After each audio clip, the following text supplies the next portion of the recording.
السلام عليكم ورحمة الله وبركاته. إن الحمد لله نحمده ونستعينه ونستغفره ونؤمن به ونتوكل عليه ونعوذ بالله من شرور أنفسنا ومن سيئات أعمالنا. من يهده الله فلا مضل له ومن يضلل فلا هادي له فلن تجد له وليا مرشدا. ونشهد أن لا إله إلا الله وحده لا شريك له هو الذي لا ضد له ولا ند له لا مثل له ولا مثيل له وزير له ولا كفيل له لا شبه له ولا شبيه له لا ولد له ولا والد له وهو الواحد الفرد الصمد لم يلد ولم يولد ولم يكن له كفوا أحد. ونشهد أن سيدنا ونبينا وحبيبنا وبشيرنا ونذيرنا وطبيبنا وطبيب قلوبنا وحبيبنا وحبيب ربنا محمدا عبد الله ورسوله أرسله بالحق بشيرا ونذيرا وداعيا إلى الله بإذنه وسراجا منيرا. أما بعد فقد قال الله تعالى في كلامه المجيد وفي فرقانه الحميد. أعوذ بالله من الشيطان الرجيم.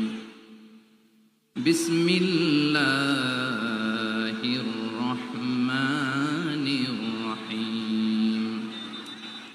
ولا تسبوا الذين يدعون من دون الله فيسبوا الله عدوا بغير علم كذلك زينا لكل أمة عملهم ثم إلى ربهم مرجعهم فينبئهم بما كانوا يعملون.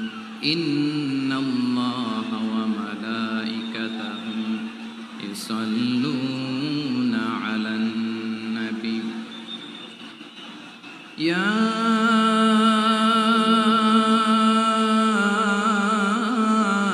أيها الذين آمنوا صلوا عليه وسلموا تسليما. اللهم صل على محمد وعلى آل محمد كما صليت على إبراهيم وعلى آل إبراهيم إنك حميد مجيد. اللهم بارك على محمد وعلى آل محمد كما باركت على إبراهيم وعلى آل إبراهيم إنك حميد مجيد. সকল প্রশংসার মালিককে, সকল ক্ষমতার উৎসকে। কেউ যেটা পারে না পারে কে, কেউ যেটা দেখে না দেখে কে, কেউ যেটা দেয় না দেয় কে? সে আল্লাহ রাব্বুল ইজ্জত ওয়াল জালালের দরবারে আমরা শুকর গুজার হচ্ছি। আমরা সবাই আওয়াজ করে পড়ে নিচ্ছি কালিমাতুশ শুকর আলহামদুলিল্লাহ। গলা ছেড়ে দিয়ে আওয়াজ করে, প্রিয় লালমনিরহাটের ভাইয়ের আওয়াজ করে সবাই পড়ুন, রব্বানা লাকাল হামদ হামদান কাসীরান তাইয়িবান মুবারাকান ফীহি ইয়া রাব্বি লাকাল হামদু কামা ইয়ানবাগি লিজালালি ওয়াজহিকা ওয়া আযীমি সুলতানিকা লাকাল হামদু বিল ঈমান লাকাল হামদু বিল ইসলাম লাকাল হামদু বিল কুরআন। আমরা আল্লাহ রাব্বুল ইজ্জা ওয়াল জালালের দরবারে শুকরিয়া জ্ঞাপনের পাশাপাশি আজকের এই প্রোগ্রামের ইন্তেজামিয়া কমিটি, ইসলামিক সোসাইটি লালমনিরহাটকে অন্তরের অন্তঃস্থল থেকে ধন্যবাদ জানাতে চাই, শুভেচ্ছা জানাতে চাই, যারা দীর্ঘদিন টানা পরিশ্রম শেষে আজকে লালমনিরহাট জেলায়, যেটা আমার বেসিকলি রংপুর বিভাগের প্রোগ্রাম ছিল, এই ঐতিহাসিক প্রোগ্রামের আয়োজন তারা করেছে, আলহামদুলিল্লাহ। আজকের প্রোগ্রামে সম্মানিত সভাপতি, প্রধান অতিথি, বিশেষ অতিথি, মঞ্চে উপবিষ্ট আপনাদের অত্র এলাকার মা ও মাটির সন্তানেরা, নেতৃবৃন্দ, কমিউনিটি লিডার্স, লালমনিরহাট জেলার সম্মানিত ব্যবসায়ী ভাইয়েরা, চাকরিজীবী ভাইয়েরা, ছাত্র ভাইয়েরা, ভলান্টিয়ার্স ভাইয়েরা এবং লালমনিরহাট জেলা স্টেডিয়ামে অবস্থানরত আমার মা এবং বোনেরা, আমি আপনাদের সবাইকে অন্তরের অন্তঃস্থল থেকে শুভেচ্ছা জানাতে চাই, ধন্যবাদ জানাতে চাই যে আপনারা এত চমৎকার একটি প্রোগ্রামের আয়োজন করেছেন। প্রিয় ভাইয়েরা, আপনারা জানেন যে আমি প্রতি বিভাগে একবার করে সফর করছি, তো সেই সুবাদে রংপুর বিভাগের প্রোগ্রামটা আমি লালমনিরহাটে দিয়েছি এবং আমি আশ্বস্ত হয়েছিলাম যে লালমনিরহাটের প্রোগ্রাম খুবই গোছালো হবে, সুষ্ঠু হবে, শান্ত হবে। সেটার নমুনা আলামত আমি দেখতে পাচ্ছি, আলহামদুলিল্লাহ। সবাই খুবই সুশৃঙ্খল, লক্ষ লক্ষ তাওহীদি জনতা, পেছনে অনেকে জায়গা পায় নাই কিন্তু কোনো আওয়াজ নাই, সবাই দাঁড়িয়ে আছে। এলইডি স্ক্রিন আছে, আপনারা স্ক্রিনে দেখতে পাচ্ছেন, আলহামদুলিল্লাহ। আমি সবাইকে দেখতে পাচ্ছি, মাশাআল্লাহ মাশাআল্লাহ। শান্ত হয়ে আপনারা বসুন, অল্প কিছু সময় কথা বলার সুযোগ আমি পাবো। যেহেতু আমি হেলিকপ্টারে করে এসেছি, হেলিকপ্টারগুলোর আবার একটা পলিসি আছে, সানসেটের আগে, সূর্য ডোবার আগে তাদেরকে এয়ারপোর্টে আবার ল্যান্ড করতে হয়। তো এখানে 3:30টার মধ্যে আমাকে উঠে যেতে হবে। আমি যদি বারবার আপনাদেরকে থামাতে থাকি, শান্ত হতে বলি এবং এগুলোতেই যদি আমরা সময় নষ্ট করে ফেলি, তাহলে এই যে বিশাল মহাসমাবেশ, বিশাল আয়োজন, যেখানে 2-4টা আমি বার্তা দিতে চাই, এগুলো ব্যাহত হবে। লালমনিরহাটের ছেলেরা খুব ভদ্র, শান্তশিষ্ট। আসার পর থেকে আমাকে রিসিভ করা থেকে শুরু করে, স্টেজে আনা থেকে শুরু করে, এবং আলহামদুলিল্লাহ তরুণ জেনজি শ্রোতাদেরকে আমি দেখতে পাচ্ছি, তারা খুবই কোঅপারেটিভ, সহযোগিতা করার, কোঅপারেট করার, অ্যাসিস্ট করার মানসিকতা আমার ভাইদের আছে, আলহামদুলিল্লাহ আলহামদুলিল্লাহ। আমি চাইব আমরা একটু নীরব, নিস্তব্ধ পরিবেশ তৈরি করার একটু চেষ্টা করব। প্রচণ্ড রোদ, আপনাদের যেমন কষ্ট হচ্ছে আমারও কষ্ট হচ্ছে। ওনারা বলেছিল স্টেজকে সরাবে, উপরে পর্দা দিবে, আমি বললাম দরকার নাই, যেই পরিস্থিতিতে আছি আমরা বসি, শান্ত হইতে হবে। এখানে আমি শান্ত হইতে বলবো, ভলান্টিয়ার্সরা মাইক নিয়ে শান্ত হইতে বলবে, আমাদের সম্মানিত উপস্থাপক উনি শান্ত হইতে বলবে। এগুলোর অপেক্ষায় না থেকে নিজ দায়িত্বে আমরা সবাই শান্ত থাকি, যাতে লালমনিরহাটের এই প্রোগ্রাম একটা ইতিহাস হয়ে থাকে বাংলাদেশে, ঠিক কিনা বলেন? যখন আমি সময় দিব, শাউট করতে বলবো, নয়েজ করতে বলবো, তখন নয়েজ করতে হবে আওয়াজ করে। আর যখন কথা বলবো তখন একেবারে চুপ থাকতে হবে, একেবারে চুপ। মাশাআল্লাহ, হ্যাঁ ঠিক আছে, একেবারে চুপচাপ থাকতে হবে। ধুলা উড়ানো যাবে না, সামনে আগানো যাবে না। নিজের সুবিধা, নিরাপত্তা বুঝতে হবে। এটা কোনো রাজনৈতিক সমাবেশ না, এখানে লাফালাফি, চিৎকার চেঁচামেচি, হাত দেখানোর দরকার নেই। হাত দেখানোর পর্ব শেষ। এখানেও ঠান্ডা হয়ে গেছে, মাশাআল্লাহ, হ্যাঁ মাশাআল্লাহ। আমাদের ভলান্টিয়ার্স ভাইরা, আমাদের স্বেচ্ছাসেবক ভাইরা, আইন শৃঙ্খলা রক্ষাকারী ভাইরা অনেক চেষ্টা করতেছে, মাশাআল্লাহ, very good. I am very happy to C this scenario, মাশাআল্লাহ, আলহামদুলিল্লাহ। আমি একটু দেখতে চাই যে রংপুর বিভাগের কে কোন জেলা থেকে আপনারা এসছেন। কুড়িগ্রাম থেকে কারা এসছেন দেখি, কুড়িগ্রাম। মাশাআল্লাহ মাশাআল্লাহ। আচ্ছা, গাইবান্ধা জেলার কে আসছেন? গাইবান্ধা, মাশাআল্লাহ। ঠাকুরগাঁও, ঠাকুরগাঁও অনেকে আসছেন। দিনাজপুর জেলা থেকে, মাশাআল্লাহ। নীলফামারী, ঠিক আছে, ফি আমানিল্লাহ। পঞ্চগড় অনেক আসছে। রংপুর, রংপুর,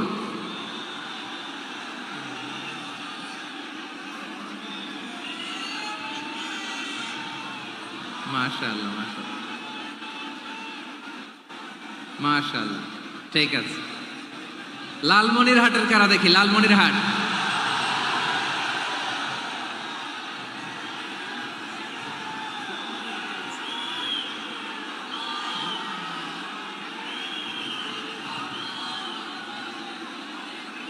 মাশাআল্লাহ মাশাআল্লাহ মাশাআল্লাহ মাশাআল্লাহ,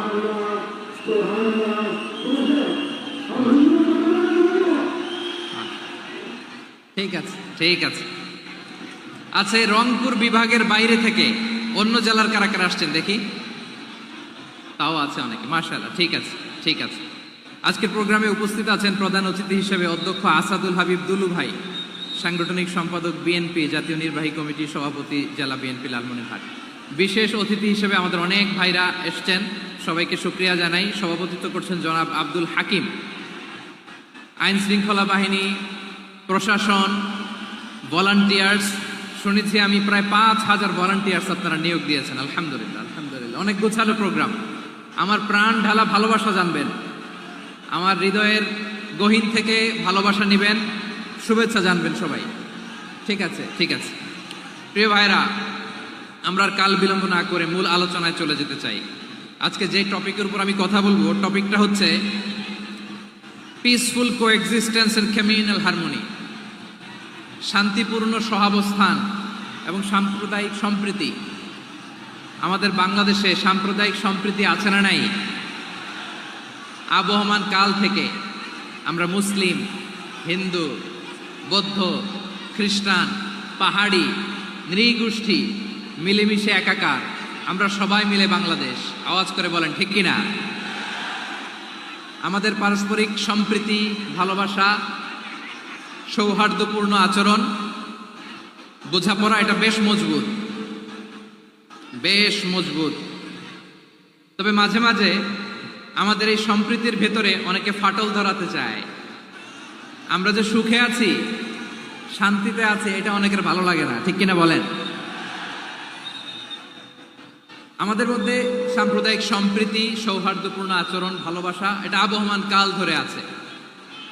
তার প্রমাণ, আমরা তাফসিরুল মাহফিলের আয়োজন করলে আমাদের হিন্দু ভাইরা ডিস্টার্ব করে না, ঠিক কিনা? এবং আমি যদি বলি হাত তোলেন, হিন্দু ধর্মের কারা কারা এসেছেন, কত শত কত হাজার যে হাত উঠবে, আপনি অবাক হয়ে যাবেন। আমি চাচ্ছি না হাত উঠাতে। খুলনাতে সর্বশেষ যে আমি প্রোগ্রাম করে গেলাম, সেখানে কয়েকশো হিন্দু ভাই আসছে আমাদের আলোচনা শুনতে, আলহামদুলিল্লাহ। অনেক বৌদ্ধরা আসে, অনেক খ্রিস্টানরা আসে। এবার সফরেও অনেক হিন্দু ভাইরা আমার সাথে দেখা করেছে, তারা বলেছে হুজুর আমরা আপনার আলোচনা শুনি, আলহামদুলিল্লাহ বলেন। So it's our responsibility to present our religion to our non-Muslim brothers and sisters. আমাদের অমুসলিম ভাই বোনদের কাছে ইসলামের সৌন্দর্য তুলে ধরা, এটা আমাদের দায়িত্ব। We all are the ambassador of Islam. আমরা প্রত্যেকে দায়িত্বশীল, আমরা প্রত্যেকে এক একজন ইসলামের অ্যাম্বাসেডর, আলহামদুলিল্লাহ বলেন। এজন্য এমন ভাবে দ্য বিউটি অফ ইসলাম, ইসলামের সৌন্দর্য আমাদেরকে ফুটিয়ে তুলতে হবে, যাতে করে নন মুসলিমরা শাহাদা পড়ে, কালিমা পড়ে মুসলমান হয়ে যায়। অনেক নন মুসলিম ভাই বোন আমাদের হাতে শাহাদা পড়ে, কালিমা পড়ে মুসলমান হয়েছে, অনেক। সো আমরা যেন ইসলামের বিউটিটাকে তুলে ধরতে পারি, এবং এই যে সম্প্রীতি, এটাকে যেন আমরা অটুট রাখতে পারি। আদতে আদতে বাংলাদেশের ইতিহাস বলে আমাদের দেশে কোনো দাঙ্গা নাই, আছে? লালমনিরহাটের ভাইরা আওয়াজ করে বলেন, আমাদের দেশে হিন্দু মুসলিম দাঙ্গা আছে? আমরা ভাই ভাই, আওয়াজ করে বলুন তো, আমরা কি ভাই ভাই? কিন্তু কিছু দুষ্ট লোক আছে, তারা আমাদের সম্পর্কের মধ্যে ফাটল ধরাতে চায়, ঠিক কিনা বলেন? মাঝে মাঝে ঝগড়া লাগাতে চায়। দেখবেন পত্রপত্রিকায় দেখা যায় বিভিন্ন ধর্মীয় উপাসনালয়গুলোতে হামলা চালানো হয়। এগুলো রাজনৈতিক উদ্দেশ্য প্রণোদিত, এগুলোর সাথে ইসলামের কোনো সম্পর্ক নাই। এজন্য এই দুর্বৃত্তদের ব্যাপারে আমাদের সাবধান থাকতে হবে। আমরা সবসময় যেমনি ঐক্যবদ্ধ, ইউনাইটেড, আমরা যদি এরকম ইউনাইটেড থাকি, এই সমস্ত দুর্বৃত্তদের কালো হাত ভেঙে দিতে আমাদের 1 ঘন্টাও লাগবে না। চিল্লায় বলো ঠিক কিনা? আমরা সংঘবদ্ধ থাকব। এই যে আমাদের পিসফুল কোএক্সিস্টেন্স, শান্তিপূর্ণ সহাবস্থান। হিন্দুরা পূজা করে, যেদিন হিন্দুদের পূজা অনুষ্ঠান আমরা ওই দিন তাফসির মাহফিল করি না, ঠিক কিনা বলেন? যেদিন আমাদের তাফসিরুল কোরআনের প্রোগ্রাম, ওই দিন আমাদের হিন্দু ভাইরা ডিস্টার্ব করে না। সুবহানাল্লাহ। হিন্দুদের পূজা অনুষ্ঠানে মাদ্রাসার ছাত্র যে পাহারা দেয়, গোটা বিশ্বে এরকম দৃষ্টান্ত নজির বিরল, ঠিক কিনা বলেন? আইন শৃঙ্খলা বাহিনীর পাশাপাশি মাদ্রাসার ছাত্ররা যে সেখানে পাহারা দেয়, গোটা পৃথিবীতে এই দৃষ্টান্ত আপনি পাবেন। মাদ্রাসার ছাত্ররা, তারা তো কোরআনের ধারক, তারা হাদিসের ধারক, তারা কেন মন্দির পাহারা দিবে? এই সম্প্রীতিকে ধরে রাখার জন্য, এই সৌহার্দ্যকে ধরে রাখার জন্য, আমাদের পারস্পরিক ভালোবাসাকে অটুট রাখার জন্য। আওয়াজ করে বলতে হবে, ঠিক কিনা? এখন বলেন, আমাদের এই ভালোবাসা অটুট থাক, আমরা চাই কি চাই না? আমরা হিন্দু মুসলিম মিলেমিশে শান্তিপূর্ণ সহাবস্থান, সাম্প্রদায়িক সম্প্রীতি। লালমনিরহাটের ভাইয়ের আওয়াজ করে বলুন, এই সাম্প্রদায়িক সম্প্রীতি আমরা চাই কি চাই না? আল্লাহ এই দেশকে তুমি বরকতময় করো, বাংলাদেশকে তুমি শান্তিময় করো। আওয়াজ করে সবাই বলেন আমিন। এই জায়গাটাতে সামান্য একটু আওয়াজ হচ্ছিল, এটাও থেমে গেছে। আলহামদুলিল্লাহ, আলহামদুলিল্লাহ। এখন একেবারে everything is in my control. মাশাআল্লাহ। ঠিক আছে, আমি মূল আলোচনায় যাই। প্রিয় ভাইরা, আমি বলেছিলাম আমার আলোচনার বিষয় হচ্ছে শান্তিপূর্ণ সহাবস্থান, সাম্প্রদায়িক সম্প্রীতি। আমরা দেখব ইসলাম আমাদেরকে কি কি দিক নির্দেশনা দেয়। শান্ত হইতে হবে। খরগোশের কানের মতো কান দুটো আমার দিকে করে রাখেন। আমি এখনো উঠে যাব, হাত নাড়ায় লাভ নাই, আমি উঠে যাব। তাকায় থাকো আর কান খাড়া, আওয়াজ হবে না। হ্যাঁ, মাশাআল্লাহ, মাশাআল্লাহ, ঠিক আছে। আমরা দেখবো যে রাসূল সাল্লাল্লাহু আলাইহি ওয়াসাল্লাম এই পিসফুল কোএক্সিস্টেন্সের জন্য আমাদের কি শিখিয়েছেন, কি কি গাইডলাইন দিয়েছেন। আমরা 1, 2, 3, 4 করে এগুলো আপনাদের সাথে শেয়ার করব। আমি আপনাদের খেদমতে সূরাতুল আনআমের 108 নম্বর আয়াত তেলাওয়াত করেছি। এখানে আল্লাহ রাব্বুল ইজ্জা ওয়াল জালাল তিনি ইরশাদ করছেন, ওয়ালা তাসুব্বুল্লাযীনা ইয়াদউনা মিন দুনিল্লাহি ফায়াসুব্বুল্লাহা আদওয়ান বিগাইরি ইলম কাযালিকা যায়্যান্না লিকুল্লি উম্মাতিন আমালাহুম থুম্মা ইলা রাব্বিহিম মারজিউহুম ফায়ুনাব্বিউহুম বিমা কানু ইয়ামালুন। রব্বুল আলামিন বলেন, গোলাম ও আমার ইমানদার বান্দারা, শোনো শোনো। ও আমার বিশ্বাসী বান্দারা, শোনো শোনো। লা তাসুব্বুল্লাযীনা ইয়াদউনা মিন দুনিল্লাহ ফায়াসুব্বুল্লাহা আদওয়ান বিগাইরি ইলম। ও আমার বিশ্বাসী বান্দারা, যারা আল্লাহকে ব্যতি রেখে, আল্লাহকে বাদ দিয়ে অন্য উপাস্যকে ডাকে, দেবীর পূজা করে, দেবতাদের পূজা করে, তোমরা খবরদার তাদের গালি দিও না। আওয়াজ করে বলেন, কি দিও না? আল্লাহ বলেন, ও বিশ্বাসীরা শোনো, যারা আল্লাহকে বেছে রেখে দেবীর পূজা করে, অন্য উপাস্যের পূজা করে, তাদেরকে ডাকে, ওই দেবতাদেরকে তোমরা গালি দিও না। যদি ওই দেবতাদেরকে গালি দাও, তাহলে ভুলবশত, শত্রুতাবশত তারা তোমাদের রব আল্লাহকে গালি দেবে, ঠিক কিনা? তোমরা যদি তাদের দেবতাদের গালি দাও, ওরা রেগে তোমার আল্লাহরে গালি দিবে, তাহলে আল্লাহরে গালি খাওয়ানোর কারণ হয়ে গেলাম আমি, ঠিক কিনা বলেন?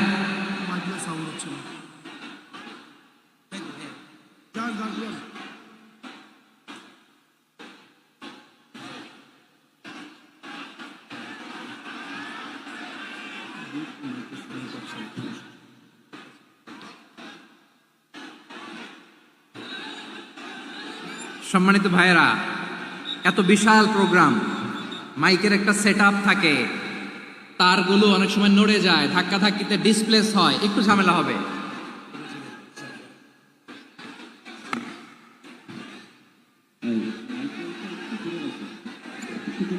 ব্যাস ব্যাস ব্যাস, হ্যাঁ ঠিক ঠিক আছে। একটু একটু সমস্যা হবে মাঝে মাঝে, আপনারা শান্ত থাকলে, শান্ত থাকতে হবে। এইভাবে সাউন্ড নাই, এই নাই, এই বলতে বলতে আমার সময়ও নাই, উঠে যেতে হবে, এগুলো বোকামি। এই বিভাগীয় প্রোগ্রামগুলোতে যাই, চিৎকার চেঁচামেচি করে তোমরা আসো, সময় শেষ, আমাকে উঠে যেতে হয়, আমরা তো বঞ্চিত হলাম। গুরুত্বপূর্ণ অনেক কথা শোনাবো তোমাদের, অনেক। প্রিয় ভাইরা, আপনারা শান্ত হয়ে বসুন, শান্ত হয়ে।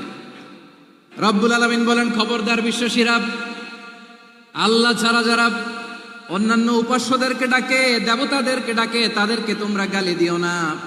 ওই সমস্ত দেবতাদেরকে যদি তোমরা গালি দাও, তাহলে তারা আল্লাহকে গালি দিবে, ঠিক কিনা বলে? আমরা দেবতাদের গালি দিলে ওরা আল্লাহকে গালি দিবে। রব্বুল আলামিন বলেন, খবরদার দেবতাদেরকে গালি দিও না, তাহলে ওরা তোমার রব আল্লাহরে গালি দেবে।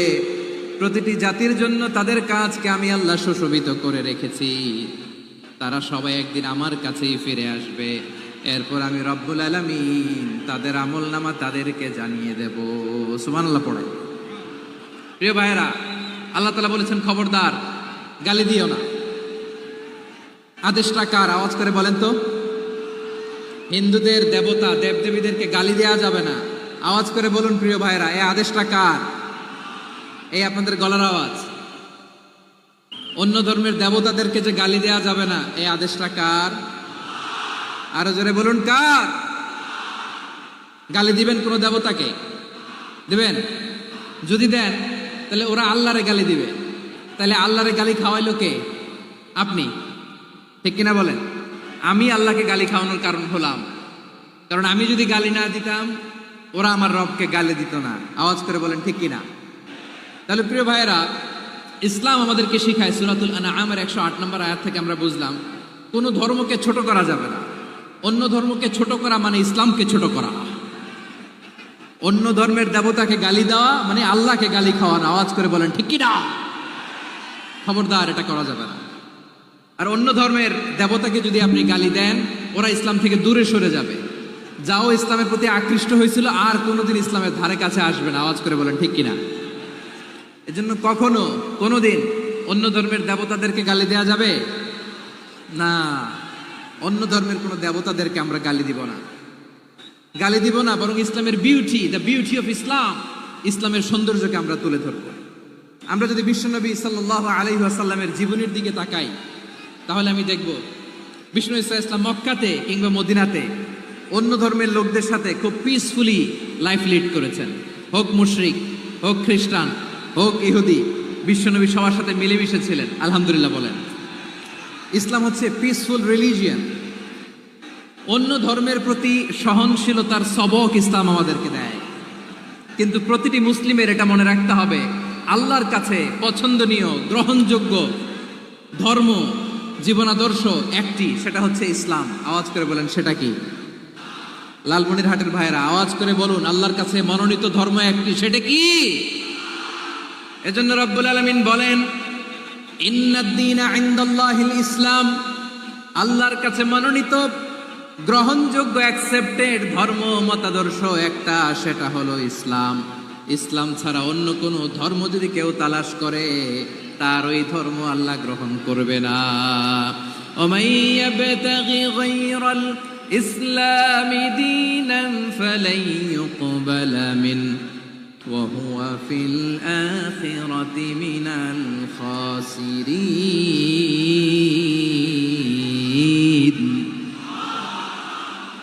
Whoever seek anything except Islam, that won't be accepted from him, and he will be loser in the day of judgment. কিয়ামতের দিন ইসলাম ছাড়া কেউ যদি অন্য কোনো ধর্ম তালাশ করেছে দুনিয়াতে, তার এই মতাদর্শ গ্রহণ করা হবে না। and he will be loser, সে হবে লুজার, ক্ষতিগ্রস্ত, হাই হাই কোম্পানির ম্যানেজার। ওর আমও শেষ, সালাও শেষ। আওয়াজ করে বলেন ঠিক কি না? এজন্য ইসলাম পেয়ে আমরা খুশি না বেজার? প্রত্যেক নামাজ শেষে আমরা আল্লাহরে বলি, আল্লাহ রাদিতু বিল্লাহি রাব্বা ওয়া বিল ইসলামি দীনা ওয়া বি মুহাম্মাদিন নাবিয়ান ওয়া রাসূলা। ও আল্লাহ, তোমারে রব হিসেবে পেয়ে আমরা খুশি। ও আল্লাহ, ইসলামকে ধর্ম হিসেবে পেয়ে আমরা খুশি। বিশ্বনবীকে আমাদের রাসূল পেয়ে আমরা খুশি। ঠিক কিনা বলেন? ইসলাম ছাড়া অন্য কোনো ধর্ম আমরা গ্রহণ করব না। ঠিক কিনা বলেন? আল্লাহর কাছে অ্যাকসেপ্টেড রিলিজিয়ন একটা, সেটা ইসলাম। তো বিশ্বনবী সাল্লাল্লাহু আলাইহি ওয়াসাল্লাম মক্কাতে কিংবা মদিনাতে খুব পিসফুলি এক্সিস্ট করেছেন, যে কোনো ধর্মের সাথে মিলেমিশে চলেছেন। তার প্রমাণ আমরা যদি রাসূল সাল্লাল্লাহু আলাইহি ওয়াসাল্লামের বায়োগ্রাফির দিকে তাকাই, তাহলে দেখব তিনি মুশরিকদের সাথে পিস ট্রিটি করেছেন, শান্তি চুক্তি, পিস ট্রিটি, পিস এগ্রিমেন্ট। আপনারা হুদাইবিয়ার সন্ধির নাম শুনেছেন? আমার লালমনিরহাটের কলিজার টুকরা ভাইয়েরা, হুদাইবিয়ার সন্ধির নাম আপনারা শোনেন নাই? ষষ্ঠ হিজরিতে বিষ্ণু ইসলাম মুশরিকদের সাথে এই ট্রিটি করেছেন, চুক্তি। কাদের সাথে? মুশরিকদের সাথে। আমরা তো মুসলমান বসতে পারি না। আমরা দুই মুসলিম ভাই একসাথে বসে চা খেতে পারি না, গল্প করতে পারি না। বিষ্ণু ইসলাম মুশরিকদের সাথে ট্রিটি করেছেন, হুদাইবিয়ার সন্ধি। এই সন্ধির আগে মক্কা থেকে কেউ মদিনায় যেতে পারে না। মুসলমানেরা যে অন্য ধর্মের প্রতি সহনশীল, তার প্রমাণ হচ্ছে এই পিস ট্রিটি। শুধু তাই নয়, মাইকের সাউন্ডটা একটু বাড়ায় দিতে হবে, খুব দুর্বল, একটু মজবুত করতে হবে, আর একটু ক্লিন করতে হবে, আর সবগুলা জায়গায় সাউন্ড যাচ্ছে কিনা একটু ক্রস চেক করতে হবে। হ্যাঁ, পাবেন, দিচ্ছে। Mike operator is trying his level best, দিচ্ছে। মাইক অপারেটর যিনি আছেন, প্রতিটি জায়গায় প্রতিটি সাউন্ড বক্সে যেন আওয়াজ পাওয়া যায়, একটু ক্রস চেক করেন, সাউন্ডটাকে একটু স্ট্রং করে দেন। হ্যাঁ, ঠিক আছে, মাশাআল্লাহ। এদিকে তাকান, এদিকে। মক্কার পার্ট গেল, পিস এগ্রিমেন্ট করলেন, শান্তি চুক্তি। বিষ্ণু ইসলাম মদিনায় যে কি করলেন? মদিনায় যে বিষ্ণু ইসলাম মদিনা চার্টার করলেন, মদিনা সনদ, সাহিফাতুল মদিনা, এটার বলে মদিনা চার্টার। এই যে ওয়েস্টে, ইউরোপে, আমেরিকাতে তারা অনেক চার্টার করে, সব চার্টার মদিনা চার্টার থেকে কপি করা। আওয়াজ করে পড়েন সুবহানাল্লাহ। বিষ্ণু ইসলাম মদিনায় গেলেন, মদিনাতে মুসলিম, মুশরিক, ইয়াহুদি, এই তিন ধর্মের লোক মিলে সব স্টেক হোল্ডার যারা আছে সবাইকে নিয়ে বিষ্ণু ইসলাম মদিনা চার্টার করলেন, মদিনা সনদ। পড়েন সুবহানাল্লাহ। শুধু তাই নয়, মক্কাতে বিশ্বনবী পিস এগ্রিমেন্ট করলেন, শান্তি চুক্তি মুশরিকদের সাথে। মদিনাতে যে বিশ্বনবী মদিনা চার্টার করলেন, মদিনা সনদ করলেন ইহুদিদের সাথে। আবার মদিনাতে বিশ্বনবী ইহুদিদের সাথে পিস ডায়ালগ করলেন, ইন্টারফেথ ডায়ালগ করলেন, আন্তধর্মীয় সংলাপ করলেন। যেই সংলাপের মূল ভিত্তি ছিল তাওহীদ। মূল ভিত্তি ছিল কি? তাওহীদ। বিশ্বনবী ইহুদিদেরকে ডাকলেন, আহ্বান করলেন, কুল ইয়া আহলাল কিতাবি তাআলাউ ইলা কালিমাতিন সাওয়াইন বাইনানা ওয়া বাইনাকুম আল্লা না'বুদা ইল্লাল্লাহ ওয়া লা নুশরিকা বিহি শাইআন ওয়া লা ইয়াত্তাখিযা বা'দুনা বা'দান আরবাবাম মিন দুনিল্লাহ فإن تولوا فقولوا اشهدوا بأننا مسلمون। সুবহানাল্লাহ পড়েন। বিশ্বনবী মদিনার ইহুদিদের ডেকে বললেন, ও ইহুদিরা, শোনো শোনো, আসো এমন একটা আদর্শের প্রশ্নে আমরা একত্রিত হই, যে আদর্শের প্রচার তোমাদের নবীরাও করেছে, আমিও করি। যে আদর্শের কথা তোমাদের পবিত্র ধর্মগ্রন্থগুলোতে আছে, আমার কোরআনেও আছে, সেটা হলো তাওহীদ। আমরা এক আল্লাহ ছাড়া কারো ইবাদত করব না, আল্লাহর সাথে কাউরে শরীক করব না, আল্লাহ ছাড়া কাউরে রব মানব না। পড়েন সুবহানাল্লাহ। তাহলে আমার প্রিয় লালমনিরহাটের ভাইরা, মদিনাতে যে তিনি মদিনা চার্টার করলেন, মদিনা সনদ, পিস ডায়ালগ করলেন, শান্তির সংলাপ, ইন্টারফেথ ডায়ালগ করলেন, আন্তধর্মীয় সংলাপ, যার ভিত্তি ছিল তাওহীদ। সুবহানাল্লাহ পড়েন।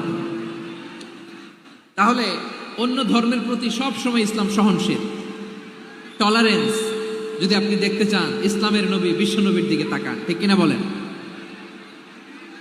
আমরা তো সংখ্যালঘুদের রাইটস প্রোটেক্ট করার জন্য কত আইন বানাই, কত বৈঠক করি, কত সংবাদ সম্মেলন করি। বিষ্ণু সাল্লাল্লাহু আলাইহি ওয়াসাল্লাম সংখ্যালঘুদের রাইটসের ব্যাপারে, অধিকারের ব্যাপারে যে কথা বলেছেন, শুনলে আপনি অবাক হয়ে যাবেন।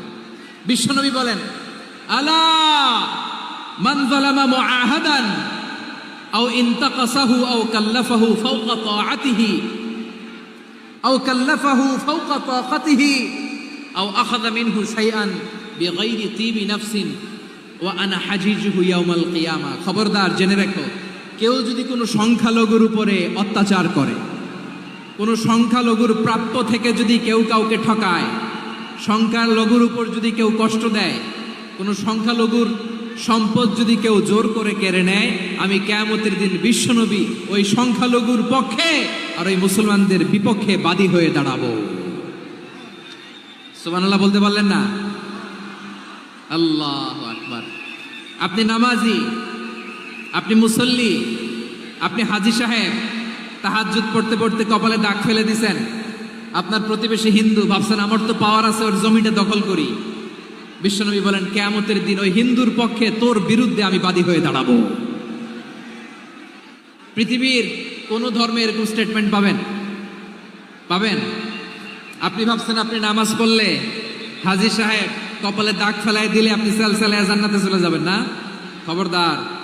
বিশ্বনবী বলেন, কোন সংখ্যালঘুর উপর যদি কেউ আক্রমণ করে, তার প্রাপ্য তাকে না দিয়ে যদি তাকে ঠকায়, তার উপর জুলুম করে, তার সম্পদ যদি কেড়ে নেয়, আমি নবী, তুমি মুসলিম হইতে পারো, মুসল্লি হইতে পারো, তার পক্ষে তোমার বিপক্ষে আল্লাহর দরবারে বাদী হয়ে দাঁড়াবো। আচ্ছা, লালমনিরহাটের ভাইরা, কথা বুঝতে পারলে আওয়াজ করে উত্তর দেন। বিশ্বনবী যদি কারো বিপক্ষে দাঁড়ায় কিয়ামতের দিন, আই রিপিট, আমি আবারও বলছি, বিশ্বনবী যদি কিয়ামতের দিন কারো বিপক্ষে দাঁড়ায়, ও তো সালসালায়া জান্নাতি, তাই না? জান্নাতি না? যে নবীর সুপারিশ ছাড়া জান্নাতের গেটও দেখা যাবে না, ওই নবী যদি বলে তোর বিপক্ষে আমি বাদী হয়ে দাঁড়াবো, ওই জান্নাতে আর ঢোকার কোনো সুযোগ আমাদের থাকবে?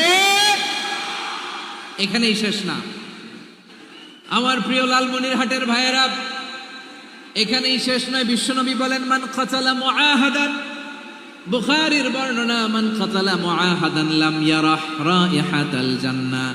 কেউ যদি, কোনো মুসলিম যদি অন্যায়ভাবে কোনো সংখ্যালঘুকে হত্যা করে, কোনো হিন্দুকে হত্যা করে, কোনো বৌদ্ধরে হত্যা করে, অন্যায়ভাবে কোনো মুসলিম যদি কোনো সংখ্যালঘুরে হত্যা করে, জান্নাতে যাওয়া তো দূরের কথা, ওই মুসলিম জান্নাতের ঘ্রাণও পাবে না। সেই বুখারীর বর্ণনা, মান কাতালা মুআহাদান লাম ইয়ারাহ রাইহাতাল জান্নাহ ওয়া ইন্না রিহাহা লা ইউজাদু মিন মাসিরাতি 40 আমা। যে জান্নাতের ঘ্রাণ 40 বছর দূরের রাস্তা থেকেই পাওয়া যায়। সুবহানাল্লাহ পড়েন। প্রিয় ভাইরা, এখান থেকে জান্নাতে পৌঁছতে লাগবে 40 বছর। এত দূর, কত বছর? সবাই বলেন, কত বছর? এখান থেকে জান্নাতে পৌঁছতে লাগবে 40 বছর। এত দূরে থাকতেই জান্নাতের ঘ্রাণ আপনার নাকে এসে ধাক্কা মারবে। বিষ্ণুই বলেন, যে ব্যক্তি কোন সংখ্যালঘুকে হত্যা করে, জান্নাতের ঘ্রাণ তো পাবেই, জান্নাতে তো ঢুকতে পারবেই না, জান্নাতের ঘ্রাণও তার নাকে লাগবে না। পড়েন না আউযুবিল্লাহ। তাহলে সংখ্যালঘুদের ব্যাপারে ইসলামে অধিকার দেয়া আছে না নাই? লালমনিরহাটের ভাইয়ের আওয়াজ করে বলেন, আমার সংখ্যালঘু হিন্দু ভাইদের রাইটস, অধিকার আমাদের ইসলামে প্রোটেক্টেড আছে না নাই? এখানেই শেষ না। বিষ্ণু ইসলাম আপনার অমুসলিম প্রতিবেশীর সাথে ভালো আচরণ করতে বলেছে। আমাদের হয় না, এটা মুসলিম পাড়া, ওটা বৌদ্ধ পাড়া, হয় না? অনেক সময় হয় না, এটা আমাদের মুসলিম পাড়া, ওইটা হিন্দু পাড়া, এরকম আছে না নাই? লালমনিরহাটে নাই না? আছে? হিন্দু যদি আপনার প্রতিবেশী হয়, কি করবেন? ওরে কষ্ট দিবেন নাকি? কেন? ও তো হিন্দু, ও তো আমার আল্লাহরে ডাকে না, ওরে কষ্ট দিলে জায়েজ হবে না? খবরদার। বিষ্ণু ইসলাম বলেন, মান কানা ইউমিনু বিল্লাহ ওয়াল ইয়াউমিল আখির ফালিকরিম জারাহ। যে আল্লাহ বিশ্বাস করে আর আখিরাতে বিশ্বাস করে, সেজন্য প্রতিবেশীর সাথে ভালো আচরণ করে। সুবহানাল্লাহ। কলিজা জুড়ায় যায় না আমার নবীর কথাগুলো শুনলে? যে আল্লাহ বিশ্বাস করে যে আখেরাতে বিশ্বাস করে সে যেন প্রতিবেশীর সাথে ভালো আচরণ করে। এখানে বলছে মুসলিম প্রতিবেশী বলছে,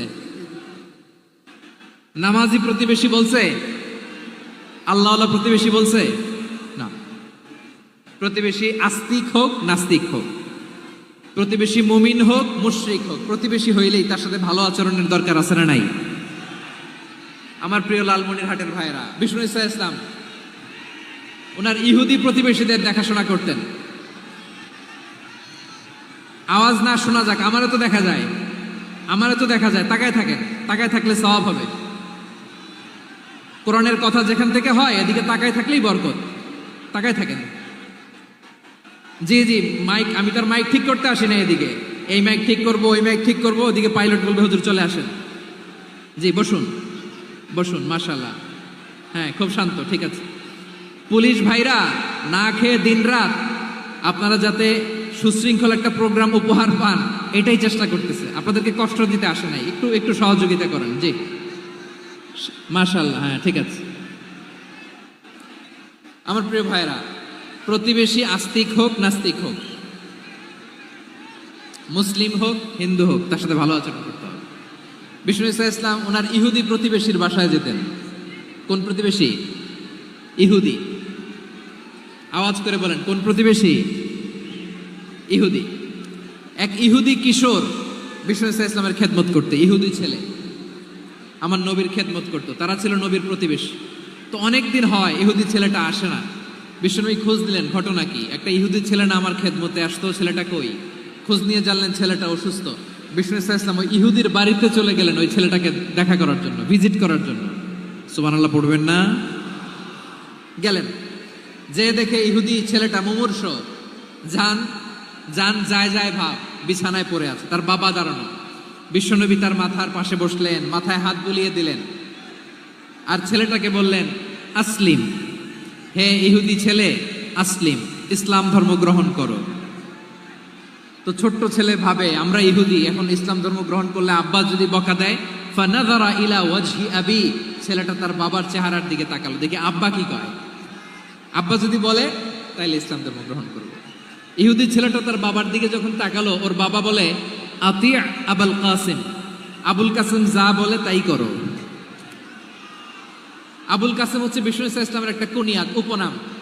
আমার রাসূলের বড় ছেলের নাম ছিল কাসেম। যেমন দেখবেন আমাদের এলাকায় কারো ছেলের বড় ছেলের নাম যদি হয় আব্দুল্লাহ, এরা আব্দুল্লাহর বাপ বলে ডাকে। কারো বড় মেয়ের নাম যদি হয় ফাতেমা, এরা কি ডাকে? ফাতেমার বাপ বলে না? তো বিষ্ণু ইসা ইসলামের বড় ছেলের নাম ছিল কাসেম। বিশ্বনবী বাবা বলল আতিদেরকে ডাকলেন, আহ্বান করলেন, আবুল কাসেম যা বলে তাই শোনো, মানে মুহাম্মদ যা বলে তাই শোনো। ফাতেমা, এরা কি ডাকে? ছেলে সাহস পাইছে, ছেলে ফাতেমার বাপ বলে না আশহাদু আল্লা ইলাহা ইল্লাল্লাহ ওয়া আশহাদু আন্না মুহাম্মাদার রাসূলুল্লাহ, পড়েন আল্লাহু আকবার। বিশ্বনবীর আহ্বান শুনে ওই আহ্বানে সাড়া দিয়ে ইহুদি ছেলে শাহাদা পড়ে মুসলমান হয়ে গেল। তার হৃদয়টারে ইমানের নূর দিয়ে আলোকিত করে দিল কে? প্রিয় ভাইরা, এবার রাসূল সাল্লাল্লাহু আলাইহি ওয়াসাল্লাম বের হয়ে আসলেন ঘর থেকে, আর বললেন আলহামদুলিল্লাহিল্লাযী আনকাযাহু মিনান নার, প্রশংসা সে আল্লাহর যে আল্লাহ জাহান্নামে চলে যাচ্ছিল প্রায় এমন একটা লোককে মুহূর্তের মধ্যে কালেমায়ে শাহাদাতের বদৌলতে জান্নাতি বানায় দিলেন। আওয়াজ করে পড়েন সুবহানাল্লাহ। এই হাদিস থেকে আমরা কি শিখলাম? What is the moral of the story? এক নাম্বার স্টোরি হলো, প্রতিবেশী ইহুদি হোক হিন্দু হোক, যাবেন, সুসম্পর্ক রাখবেন, উপহার দিবেন, বিপদে পাশে দাঁড়াবেন, তাইলেই তো আপনাদের প্রতি, মুসলমানদের প্রতি তারা আকৃষ্ট হবে, ঠিক কিনা বলেন? আপনি যদি হিন্দুদের সাথে বৌদ্ধদের সাথে নাই মিশেন, নাস্তিকের কাছে নাই যান, তো ইসলামের সৌন্দর্যটা ওরা বুঝবে কেমনে? আমার অনেক হিন্দু পরিচিত ভাই আছে, ওরা আমাদের ইফতারের প্রোগ্রামে এসে একসাথে ইফতারি করে। অনেক মদখোর আমার সাথে বসে একসাথে ডিনার করে, হাফ প্যান্ট পরা, গলায় স্বর্ণের চেইন, হাতে স্বর্ণের ব্রেসলেট, আইসা আমার সাথে ডিনার করছে, আছে এরকম। গাঁজাখোর, আমি বলি আসো, welcome welcome to my dinner, আসো বসো। বসলেই তো আমি ওর ডিএনএ, চিন্তার ডিএনএ চেঞ্জ করে দেওয়ার সুযোগ পাবো, চিল্লায় বলো ঠিক কি না? আসতে হবে আমার কাছে। Our door is open, the door of Islam is open 24/7. সব সময় আমাদের ইসলামের দরজা আমার অমুসলিম ভাইদের জন্য খোলা আছে না নাই? এই হাদিস থেকে দুইটা শিক্ষা। এক নম্বর শিক্ষা, প্রতিবেশী মুসলিম হোক অমুসলিম হোক, যান, অসুস্থ হইলে একটু আপেল নিয়ে যান, আঙ্গুর নিয়ে যান, কমলা নিয়ে যান, তাদের সাথে ভালো আচরণ করেন। ইসলামের বিউটি দেখে, সৌন্দর্য দেখে অবাক হবে, নসিব ভালো হলে কোনোদিন কালিমা পড়ে মুসলমান হয়ে যাবে। ঠিক কিনা বলেন? তাহলে অমুসলিমের সাথে ভালো সম্পর্ক। বিশ্বনবী ইহুদির বাড়িতে গেলেন, ইহুদির বাড়ি, আর আমার মুসলমান ভাই আমার কাফের বলে, এরকম আছে না নাই? মুসলিমরা দেখতে পারে না, সহ্য করতে পারে। বিশ্বনবী সাল্লাল্লাহু আলাইহি ওয়াসাল্লাম ইহুদির বাড়িতে গেলেন, এটা একটা শিক্ষা। আরেকটা শিক্ষা হলো, ভাইয়েরা ধাক্কা মেরে এসে সামনে এসে কি লাভ? প্রোগ্রাম তো শেষ হচ্ছে, এখনই শেষ হচ্ছে। তো এই যে আমাদের বকশি ভাই ওয়াদা নিল, হাত তোলালো, মিম বলে এত কথা বললো, তো আমি জেলায় জেলায় যে খালি হাত নাড়াই তোমাদের জন্য নাকি? হ্যাঁ, হাত নাড়াই শুধু। এই ধাক্কাইতে ধাক্কাইতে এদিকে এসে হাত নাড়াইতেছে, হয়েছে তো, দেখলাম তো, ঠিক আছে, মাশাআল্লাহ, অনেক সুশৃঙ্খল, অন্যান্য যে কোনো জেলার চেয়ে অনেক সুশৃঙ্খল। আমার দিকে তাকাও, আমার দিকে তাকাও, ঠিক আছে। এই যে দাঁড়িয়ে আছে, একটা ছেলে নড়ে না, দেখছেন? মাশাআল্লাহ, মাশাআল্লাহ, মাশাআল্লাহ। হ্যাঁ, এইভাবেই। আর কয়েকটা মজাদার কথা আছে, শোনো। এই হাদিস থেকে আমাদের শিক্ষা হলো, আমার প্রতিবেশী যেই ধর্মের হোক আমি সম্পর্ক রাখবো। অসুস্থ হলে যাব, কি বলেন ভাইরা? যাবেন না? যাবেন না আপনারা? আচ্ছা, 2 নম্বর শিক্ষা হলো, বিষ্ণু ইসলামের খাদেম ছিল ইহুদি, এতদিন খেদমত করলো, একদিনও বিশ্বনবী ওরে কালিমার দাওয়াত দেয় নাই। কারণ কি? বিশ্বনবী একটা ভালো সময়ের অপেক্ষা করতেছিলেন, প্রপার টাইমিং। দাঈর কাজ হচ্ছে দাঈ ইলাল্লাহ, সে হচ্ছে সুযোগ সন্ধানী। দাঈ সুযোগ খুঁজে, কখন দাওয়া দিলে ব্যাটে বলে হবে, ঝুপ বুঝে কোপ মারে, ঠিক কিনা বলেন? বিষ্ণু ইসলাম ভালো সময়ের অপেক্ষা করতেছিলেন, দেখি ভালো সময় আসুক আসুক আসুক আসুক। আস্তে আস্তে এমন সময় আসছে, ছেলে এবার মুমূর্ষ। অসুস্থ ব্যক্তির হৃদয় অত্যন্ত নরম থাকে। হসপিটালে যখন কেউ যায় তার হৃদয়টা বড্ড নরম থাকে, মৃত্যুর ভয়ে তার অন্তরটা নরম থাকে, ঠিক কিনা বলেন? এই প্রপার টাইমিং এর অপেক্ষা করতেছিলেন। যখনই টাইমিং পেয়েছেন, দাওয়াত দিলেন, পড়ো লা ইলাহা ইল্লাল্লাহ, সুবহানাল্লাহ পড়েন সবাই। তাহলে ইসলাম অমুসলিম প্রতিবেশীর সাথে ভালো আচরণ করতে বলে। ইসলাম অমুসলিম মাতা পিতার সাথেও ভালো আচরণ করতে বলে। মাতা পিতা যদি অমুসলিম হয়, তারা ফেলে দিতে পারবেন? পারবেন? আমার লালমনিরহাটের ভাইয়েরা, অনেক হিন্দু ছেলে আমাদের হাতে শাহাদা পড়ে মুসলিম হয়, কিন্তু ওর মা মুসলমান হয় নাই, বাবাও হয় নাই। এরকম আছে না নাই? তো ও হয়েছে মুসলিম, মা বাপ হিন্দু, এখন মা বাপ কি বাদ? হ্যাঁ, মা বাপ বাদ দেয়া যাবে? যেই মা আপনারে 9 মাস 8 মাস পেটে ধারণ করলো, আপনার মায়ের নার ছেঁড়া ধন, আপনি ওই মারে বাদ দিতে পারবেন? যে মায়ের বুকের তাজা দুধ খেয়ে আপনি আজকে বাড়ন্ত তাজা তরতাজা, ওই মারে বাদ দেয়া যাবে? মায়ের এক ধারে দুধের দাম, কাটিয়া গায়ের চাম, পাপুষ বানাইলে ঋণের শোধ হবে না। এমন দরদি ভাবে কেউ হবে না আমার মাহা গো। মায়ের এক ধারে দুধের দাম, কাটিয়া গায়ের চাম, পাপুষ বানাইলে ঋণের শোধ হবে না। এমন দরদি ভাবে কেউ হবে না আমার মাহা গো, ঠিক কিনা? মাকে তো বাদ দেওয়া যায় না। وقضى ربك ألا تعبدوا إلا إياه وبالوالدين إحسانا। আল্লাহ বলে, অবধারিত 2টা ভার্ডিক্ট তোমাদের জন্য, এক আল্লাহর ইবাদত করবা আর মা বাবার প্রতি ইহসান করবা। আদেশটা কার? মা বাবার প্রতি ইহসান করতে হবে। আমার মা হিন্দু হোক, ভালো আচরণ করতে হবে, বৌদ্ধ হোক, ভালো আচরণ করতে হবে। আমার যে সমস্ত হিন্দু ভাইয়েরা মুসলিম হয়েছে, তোমাদের মা বাবা এখনো মুসলমান হয় নাই, তাদের সাথে ভালো আচরণ করতে হবে। আপনাদের খেদমত নিজে করতে হবে, অথবা খেদমতের ব্যবস্থা করাই দিতে হবে। মান্থলি যে খরচ লাগে এটা দিতে হবে। আরে তুমি এখন মুসলিম, তোমার মা বাবা হিন্দু, এখনই তো সুযোগ ইসলামের সৌন্দর্য দেখানো। এখন মা বাবা যদি দেখে, আরে এটা হিন্দু থাকতে তো বদমাইশ ছিল, বেয়াদব ছিল, কি এমন ধর্ম সে গ্রহণ করলো যেটা গ্রহণের সাথে সাথে সে পাল্টে গেল? কি এমন ধর্ম সে গ্রহণ করেছে যেটা তার জীবনকে আলোকিত করে দিয়েছে? নসিব ভালো হইলে তারাও কালিমা পড়ে মুসলমান হয়ে যাবে। বিষ্ণু ইসা ইসলামের স্ত্রীর নাম ছিল আয়েশা রাদিয়াল্লাহু তাআলা আনহা, আবু বকর রাদিয়াল্লাহু তাআলা আনহুর মেয়ে। আবু বকর রাদিয়াল্লাহু তাআলা আনহুর আরেক মেয়ের নাম হচ্ছে আসমা। কি নাম? দুজনই আবু বকর রাদিয়াল্লাহু তাআলা আনহুর মেয়ে, আসমা আর আয়েশা। নাম দুটো কেমন লাগে? আসমা নামটা কেমন লাগে? আয়েশা নামটা কেমন লাগে? সবার ভালো লাগে নাই? নাম দুটো আপনাদের ভালো লাগে? লালমনিরহাটে অনাগত যদি কন্যা সন্তান হয়, যদি মনে চায় আসমা রেখে দিতে পারবেন, যদি মনে চায় আয়েশা রেখে দিয়েন। দেশে বিদেশে এয়ারপোর্টে রাস্তা ঘাটে শুধু বলে হুজুর একটা নাম দেন, আমার ছেলের একটা নাম দেন, মেয়ের একটা নাম দেন। তো আমার মনে আছে যশোরের আবদিনের মাহফিলে আমি একটা দুইটা নাম দিয়েছিলাম। আজকে লালমনিরহাটের এই প্রোগ্রামে কন্যা সন্তান যদি হয় দুটা নাম দিলাম, আসমা কিংবা আয়েশা। ইনশাআল্লাহ পড়েন। দুজন বোন, এক মায়ের না, বাবা এক মা দুইজন। আয়েশা রাদিয়াল্লাহু তাআলা আনহার মায়ের নাম উম্মে রুমান, আর আসমা রাদিয়াল্লাহু তাআলা আনহার মায়ের নাম কুতাইলা বিনতে আব্দুল উজ্জা।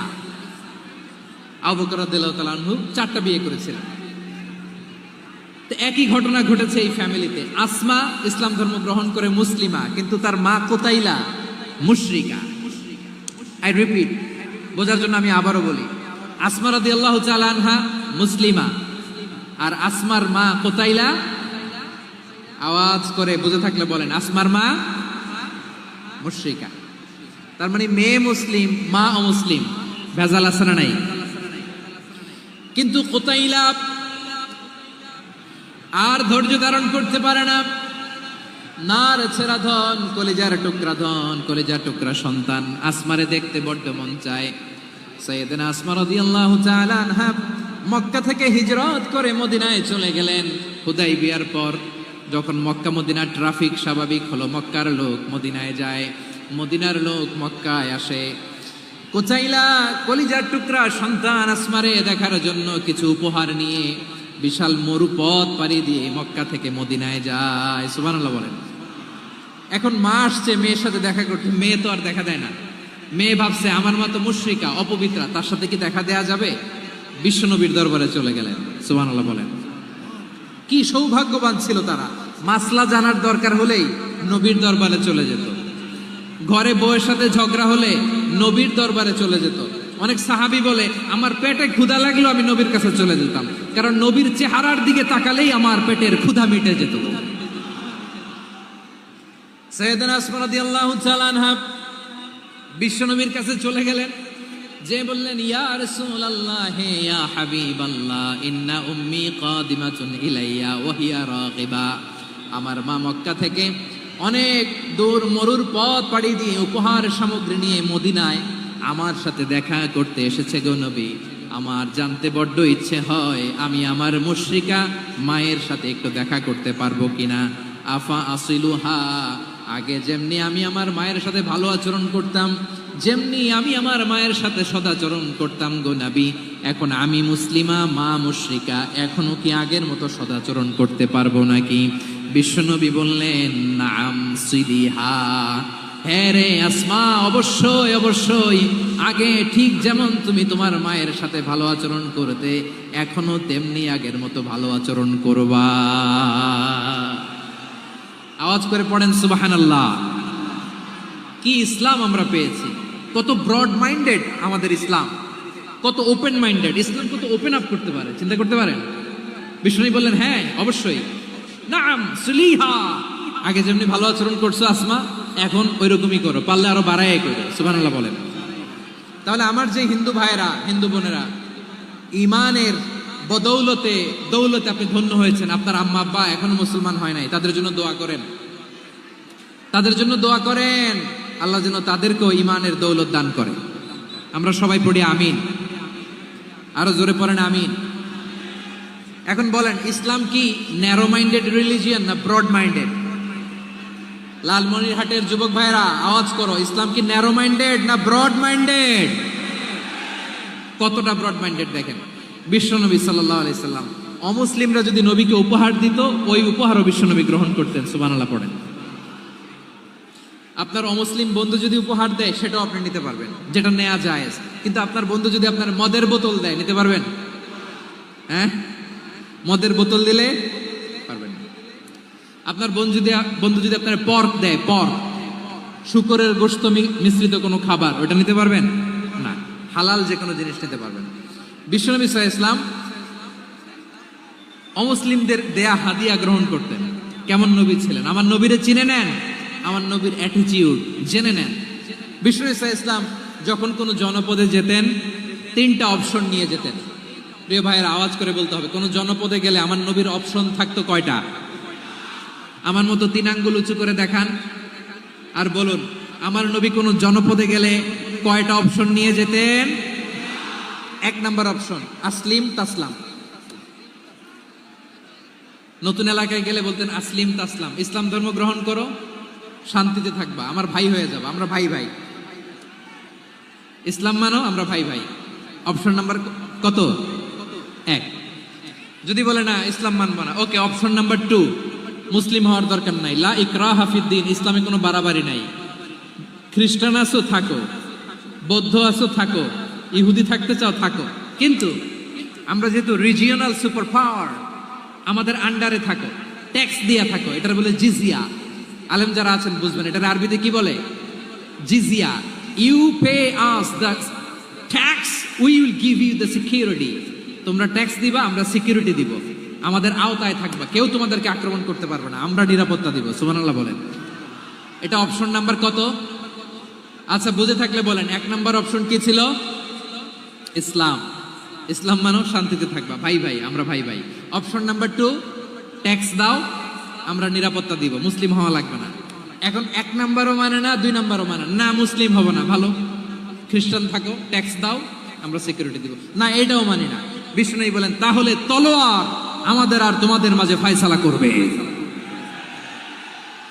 মুসলিমও হবো না, ট্যাক্স দিবা, নিরাপত্তা দিব, আমরা সুপার পাওয়ার, আমাদের আন্ডারে থাকবে, এটাও না। তাহলে তোমাদেরকে তো আমরা বিশ্বাস করতে পারি না, কখন না কখন বিশ্বাসঘাতকতা করো, কার সাথে মিলে হাত মিলাও, তলোয়ার আমাদের মাঝে ফয়সালা করবে। তখন তিনি জেহাদের সশস্ত্র সংগ্রামের ঘোষণা দিতেন। সুবহানাল্লাহ পড়েন। দেখেন, পশ্চিমারা জেহাদকে এইভাবে চিত্রায়িত করে না। ওরা জেহাদ বলতে বোঝায় তলোয়ার, হাত কাটো, গলা কাটো, না। জেহাদ সশস্ত্র সংগ্রাম 3 নম্বরে। অধিকাংশ ক্ষেত্রেই বিশ্বনবীর সুন্দর আচরণ দেখে, আরে আমার নবীর যে নুরানি চেহারা, অনেকে তো কেবল সিরেফ চেহারাটা দেখেই কালিমা পড়ে মুসলমান হয়ে গিয়েছে। যারা মুসলিম হয় নাই, তারা তাদের ইসলামেই বলবৎ ছিল, ট্যাক্স দিয়ে ইসলামের আন্ডারে ছিল। যারা এটাও মানে নাই, ওইটাও মানে নাই, তাদের বিরুদ্ধে জেহাদ। বিষ্ণু ইসলাম 7ম হিজরিতে যখন খায়বার বিজয়ের পরে ইসলাম রিজিওনাল সুপার পাওয়ার হিসেবে আত্মপ্রকাশ করলো, বিশ্বনবী চিঠি লিখলেন অন্যান্য সুপার পাওয়ারের কাছে, রাষ্ট্রীয় চিঠি লেখে এক রাষ্ট্রপ্রধান আরেক রাষ্ট্রপ্রধানের কাছে। ঠিক কিনা বলেন? জানেন না আপনারা? এই যে 24-এর ছাত্র নাগরিক অভ্যুত্থানে, এই অভ্যুত্থান যখন শুরু হয়, আমি তখন সাউথ আফ্রিকাতে একটা স্ট্যাটাস দিয়েছিলাম, কোটা নয়, গোটা দেশ সংস্কার করা লাগবে। শুধু বাংলাদেশ নয়, সারা বিশ্বের বাংলা ভাষাভাষী লোকেরা এই আন্দোলনের সাথে সমর্থন তারা করেছে, এটাকে সাপোর্ট করেছে, তারা সমর্থন দিয়েছে। আমাদের ইউনাইটেড আরব আমিরাতের বাংলাদেশি ভাইয়েরা, তারা সেখানে রাস্তায় নেমে এসেছিল, জানেন? ওইখানে ডেমনস্ট্রেশন করা যায় না, সেখানকার সরকার তাদেরকে যাবজ্জীবন দিয়েছিল। তখন আমাদের এই যে প্রধান উপদেষ্টা ডক্টর মোহাম্মদ ইউনূস সরাসরি G2G বলে, এটারে G2G, government to government, G2G, উনি চিঠি লিখলেন যে তাদেরকে, ইউর হাইনেস, হে সম্মানিত আমির, আপনি আমার এই চিঠির কারণে আমার সম্মানে এই 53 জন বাংলাদেশিকে মাফ করে দেন। এই চিঠির বদৌলতে বেকসুর খালাস পেয়ে গিয়েছিল আমাদের ভাইরা। জানেন না এই ঘটনা আপনারা? তাহলে গভর্নমেন্ট টু গভর্নমেন্ট চিঠি দেওয়া হয়। 7ম হিজরিতে বিষ্ণু ইসলাম সব সুপার পাওয়ারের কাছে চিঠি দিলেন, রোমান সম্রাটের কাছে, পারস্য অধিপতির কাছে, মিশরের অধিপতির কাছে, সবার কাছে চিঠি লিখলেন।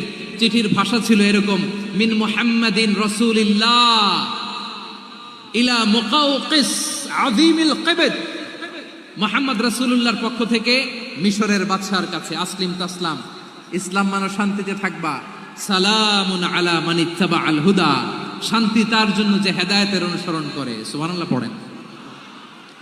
তো এই চিঠি অনেকে ভালোভাবে রিসিভ করেছে, অনেকে এই চিঠি পাওয়ার পরে নবীর কাছে আবার ইন রিটার্ন উপহার পাঠিয়েছে। কি পাঠিয়েছে? উপহার। মিশরের বাদশাহ মুকাউকেস তিনি বিশ্বনবীকে বিশাল এক উপহারের ডালি পাঠিয়েছেন। মিশরের বাদশাহ মুকাউকেস ছিলেন ধর্মে খ্রিস্টান। লালমনিরহাটের ভাইয়েরা আওয়াজ করে বলেন, মিশরের বাদশাহ ধর্মে কি ছিল? খ্রিস্টান। কি উপহার দিয়েছিল আমার নবীকে? শুনতে মনে চায়? আওয়াজ নাই লালমনিরহাটের গলায়,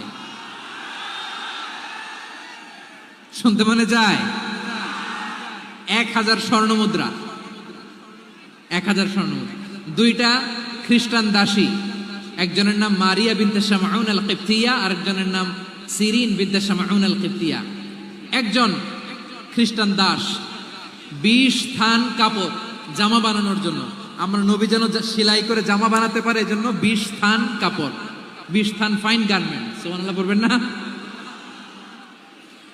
এরপরে একটা গাধা যেটার নাম ছিল উফাইর, আর একটা খচ্চর, এটার নাম ছিল দুলদুল। খচ্চর চিনেন? গাধা আর ঘোড়ার ক্রসিং এ যে প্রাণীটা দুনিয়াতে আসে ওটার খচ্চর বলে। তো এই যে সুপার পাওয়ার, খ্রিস্টান বাদশার কাছে নবী চিঠি লিখলেন, ওই খ্রিস্টান বাদশা আমার নবীকে উপহার দিল। বিশ্বনবী এই উপহারগুলো সানন্দে গ্রহণ করেছে। সুবহানাল্লাহ পড়বেন না? তাহলে অমুসলিম কেউ যদি আপনাকে উপহার দেয়, হালাল উপহার হলে আপনি গ্রহণ করতে পারবেন। অনুরূপভাবে পারস্যের বাদশাহ, রোম সম্রাট বিশ্বনবীকে উপহার পাঠিয়েছেন। আমার নবী সবগুলো উপহার, গিফট গ্রহণ করেছেন। সুবহানাল্লাহ বলেন। তাহলে প্রিয় লালমনিরহাট আওয়াজ করে বলুন, ইসলাম কি ন্যারো মাইন্ডেড রিলিজিয়ন না ব্রড মাইন্ডেড?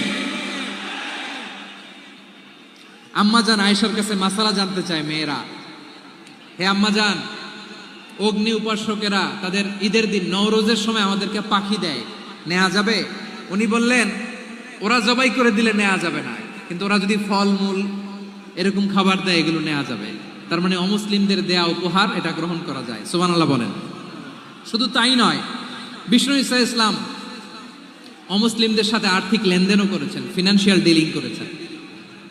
অমুসলিমদের সাথে প্রয়োজনে আপনি ফিনান্সিয়াল ডিলিং করতে পারবেন। আমরা প্রায় দেখি বাজারের মিষ্টির দোকানগুলো আমার হিন্দু ভাইদের। লালমনিরহাটে মিষ্টির দোকান, দইয়ের দোকান কারা চালায়? হিন্দুরা চালায় না। তারপরে যে বারবার শপ, চুল কাটে যে নাপিত, অধিকাংশ নাপিতের দোকানে কারা? আমার হিন্দু ভাইরা। তা আপনি চুল কাটতে পারবেন কিনা? পারবেন কিনা বলেন? পারবেন। তার দোকান থেকে দই মিষ্টি কিনতে পারবেন কিনা? হ্যাঁ, আমার মুসলিম ভাইয়ের দোকান থাকলে ওইটারে আমি বেশি প্রায়োরিটি দিব, ঠিক কিনা? কিন্তু যদি তাদের সার্ভিস নিতে চান, প্রোডাক্ট নিতে চান, পারবেন। তার দলিল সহিহ বুখারী, আম্মা জান আয়েশা রাদিয়াল্লাহু তাআলা আনহা বলেন, ইশতারা রাসূলুল্লাহ সাল্লাল্লাহু আলাইহি ওয়াসাল্লাম মিন ইয়াহুদিয়িন তুআমান ওয়া রাহানাহু দিরআহু মিন হাদিদ। রাসূল সাল্লাল্লাহু আলাইহি ওয়াসাল্লাম এক ইহুদির কাছ থেকে, কার কাছ থেকে? সবাই বলে নাই। কার কাছ থেকে? আমার নবী, পেয়ারা নবী এক ইহুদির কাছ থেকে জব কিনেছিল। জব, বার্লি, যেটা দিয়ে রুটি বানায়। ওই জবের দাম দেওয়ার টাকা পয়সা নবীর কাছে ছিল না। ফলে নবী ওনার একটা পোশাককে মর্গেজ রেখেছিলেন, মর্গেজ, বন্ধক, যে এখন এটার দাম দিতে পারবো না, কয়েক কেজি বার্লি নিয়ে যাই আর বন্ধক হিসেবে আমার জামাটা রেখে গেলাম, যেদিন দাম দিব ওই দিন জামাটা ছুটায় নিয়ে যাব। সুবহানাল্লাহ পড়বেন না? বাকিতে নিছিলেন, বাকিতে। দিরআহু মিন হাদিদ, লোহার তৈরি বর্ম, মানে যুদ্ধের পোশাক, লোহা দিয়ে বানানো। বিশ্বনবী বললেন, কয়েক কেজি জব দাও, টাকাটা পরে দিব, এখন টাকা নাই, বন্ধক হিসেবে, মর্গেজ হিসেবে আমার জামা রেখে গেলাম, যখন টাকা দিব জামা ছুটায় নিব। আওয়াজ করে বলতে হবে সুবহানাল্লাহ। এ থেকে বোঝা গেল অমুসলিমদের সাথে ফিনান্সিয়াল ডিলিং করা যায়, অর্থনৈতিক লেনদেন করা যায়, কেনাবেচা করা যায়, প্রোডাক্ট কেনা যায়। এমনকি আমাদের মসজিদে নববীতে বারান্দায় আপনারা একটা অটোমেটিক ফ্লাইং আমব্রেলা দেখছেন? সূর্য যখন বাড়ে মসজিদে নববীর বারান্দায়, ইয়ার্ডের মধ্যে অটোমেটিক্যালি কিছু আমব্রেলা আছে, সাঁ করে খুলে যায়, আর সূর্যের তাপ লাগে না। আবার সন্ধ্যাবেলায় এই আমব্রেলাগুলো ওরা ক্লোজ করে ফেলে। দেখেন নাই না? দেখছেন? এই মসজিদে নববীকে সর্বোচ্চ উন্নত মানের কনস্ট্রাকশন ইনফ্রাস্ট্রাকচার ডেভেলপ করার জন্য কর্তৃপক্ষ কিছু অমুসলিম ইঞ্জিনিয়ারের ডিজাইনারের সহায়তা নিয়েছিল। সুবহানাল্লাহ বলেন। কোন দলিলের ভিত্তিতে? এই দলিলের ভিত্তিতে যে বিষ্ণু ঈসা ইসলাম অমুসলিমদের সাথেও লেনদেন করেছেন। আওয়াজ করে বলতে হবে আল্লাহু আকবার।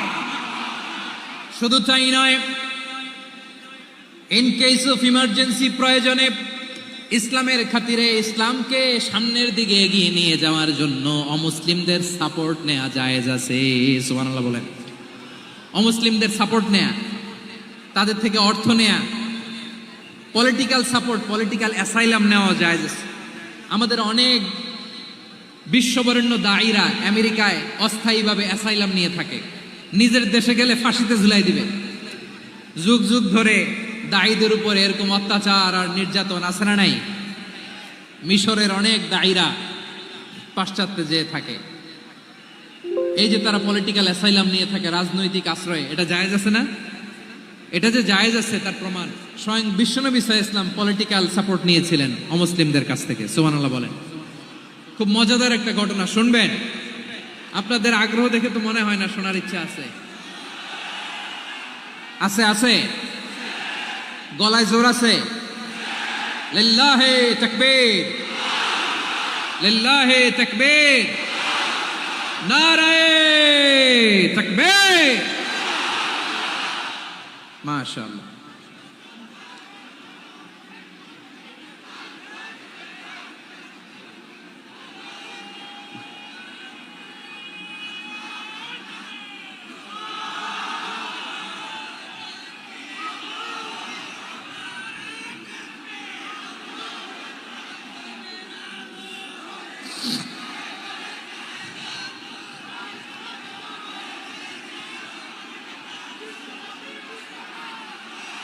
মাশাআল্লাহ মাশাআল্লাহ।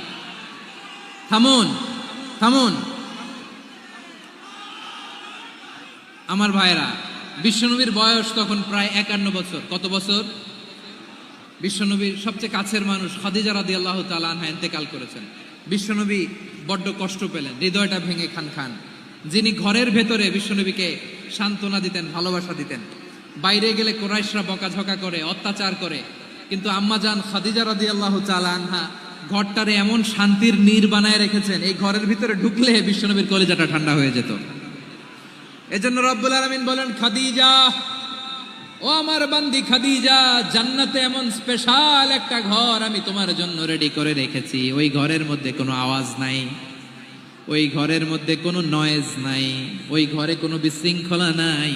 কারণ মক্কার জমিনে আমার নবী কুরাইশদের বিশৃঙ্খলা, নয়েজ আর ঝামেলাগুলোকে উপেক্ষা করে যখন তোমার ঘরের ভেতরে ঢুকতো, ঘরটারে তুমি শান্তির নীড়, ঠান্ডা, নীরব, নিস্তব্ধ, নিঝুম আর শান্তির নীড় বানিয়ে রেখেছো। এজন্য জান্নাতে স্পেশাল একটা শান্তির নীড় আমি তোমারে উপহার দেব। ওই প্রিয়তমা স্ত্রী খাদিজা ইন্তেকাল করলেন, বিশ্বনবীর হৃদয় ভেঙে খান খান। আবার ওনার চাচা আবু তালেব ইন্তেকাল করলেন, যিনি পলিটিক্যাল শেল্টার দিতেন নবীকে। কে দিতেন? আবু তালেবের ভয়ে, বিশ্বনবীর এই চাচার ভয়ে কোনো মুশরিক নবীর গায়ে হাত দেওয়ার সাহস পায় নাই। এখন স্ত্রীও নাই, চাচাও নাই, নবীকে আশ্রয় দেওয়ার কেউ নাই, নবীর চারদিকে অন্ধকার। নবী এখন কই যাবেন? আমার পেয়ারা নবী নতুন স্টেশন খুঁজতেছেন, নতুন দাওয়াতি প্ল্যাটফর্ম খুঁজতেছেন। তিনি যায়েদ বিন হারেসা রাদিয়াল্লাহু তাআলা আনহুকে নিয়ে মক্কার পাশের একটা নেইবরিং সিটি তায়েফে চলে গেলেন। কোথায় চলে গেলেন? লালমনিরহাটের ভাইয়ের আওয়াজ করে বলেন, কোথায় গেলেন? তায়েফে চলে গেলেন দিনের দাওয়াত দেওয়ার জন্য। কি দেওয়ার জন্য? নাকি জমি কিনতে গেছিলেন? জমি কিনতে, দুনিয়ার যশ খ্যাতির জন্য, নিজের কোনো লাভের জন্য? তায়েফবাসীদেরকে জাহান্নামের আগুন থেকে বাঁচানোর জন্য। আওয়াজ করে বলতে হবে ঠিক কিনা? বিশ্বনবী বিশাল মরুপথ, পাহাড়ি পথ পাড়ি দিয়ে তায়েফের মরুজমিনে গেলেন কোরআনের দাওয়াত নিয়ে, ইমানের দাওয়াত নিয়ে। কিন্তু তায়েফের লোকেরা বিশ্বনবীর দাওয়াতকে শুধু প্রত্যাখ্যান করেই থামে নাই, তারা বিশ্বনবীর সাথে অত্যন্ত খারাপ আচরণ করেছে। বিশ্বনবীকে শারীরিকভাবে হেনস্থা করেছে, আমার নবীকে শারীরিকভাবে অত্যাচার করেছে, আমার পেয়ারা নবীর গায়ে পাথর মেরেছে। বিশ্বনবীর গা বেয়ে ঝরঝর করে রক্ত ঝরেছে, নবী জামিনের মধ্যে লুটিয়ে পড়েছেন, আবার মেরেছে, আবার নবী হাঁটতে শুরু করলেন, পেছন থেকে আবার মেরেছে, আবার নবী রক্তাক্ত হয়ে জামিনের মধ্যে লুটিয়ে পড়লেন, আবার মেরেছে। বিশ্বনবীর মতো এত সুশ্রী মানব, বিশ্বনবীর মতো এত শুভ্র মানব, বিশ্বনবীর মতো এমন চমৎকার দেহাবয়ব দিয়ে রব্বুল আলামিন কাউকে বানান নাই। এরকম চমৎকার মানুষটাকে তারা তায়েফের ওই জমিনে রক্তাক্ত করেছে। বিশ্বনবী দুনিয়ার কোনো স্বার্থের জন্য সেখানে যান নাই, নিজের কোনো লাভের জন্য, প্রাপ্তির জন্য যান নাই, তায়েফবাসীদের জাহান্নামের আগুন থেকে বাঁচাতে গিয়েছেন। ঠিক কিনা বলেন? খেয়ে না খেয়ে দিনী প্রচারের কাজে নিজেকে দিয়েছ বিলিয়ে, তাইফের কাফিরেরা চিনল না সে আলো, দুষ্ট ছেলেদের পিছু দিল লেলিয়ে, পাথরের আঘাতে ক্ষত বিক্ষত হয়ে সারা শরীর থেকে রক্ত ঝরে। হে রাসূল তোমাকে ভুলি আমি কেমন করে, হে রাসূল তোমাকে ভুলি আমি কেমন করে। পারেন না আপনারা?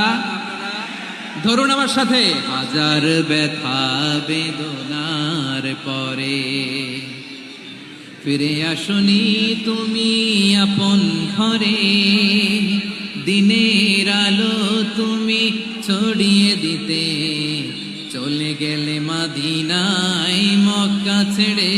হে রাসূল তোমাকে ভুলি আমি কেমন করে, হে রাসূল তোমাকে ভুলি আমি কেমন করে। ঠিক কিনা বলেন? প্রিয় ভাইরা, তায়েফের ছেলেরা নবীকে রক্তাক্ত করলো। আমার নবী কই যাবে? কই যাবে? মক্কায় জায়গা নাই, তায়েফে জায়গা নাই। তায়েফ থেকে ভারাক্রান্ত মন নিয়ে আমার নবী মক্কায় ফিরে আসলেন। বিশ্ব নবী মক্কায় ঢুকতে পারেন না। মক্কার মরুভূমির দিকে তাকিয়ে, উপত্যকার দিকে তাকিয়ে বিশ্বনবী ধা ধা করে কাঁদেন, ঝরঝর করে নবীর চেহারা মোবারক থেকে চোখের পানিগুলো বেয়ে বেয়ে পড়ে।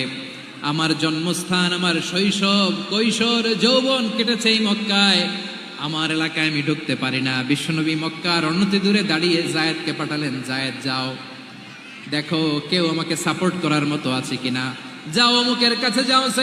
জায়েদ গেলেন, তারাও প্রত্যাখ্যান করে ফিরিয়ে দেয়। বিশ্বনবী বললেন যাও অমুক লোকের কাছে যাও, তিনিও প্রত্যাখ্যান করে ফিরিয়ে দিলেন। কেউ বিশ্বনবীকে আশ্রয় দিতে রাজি হয় না।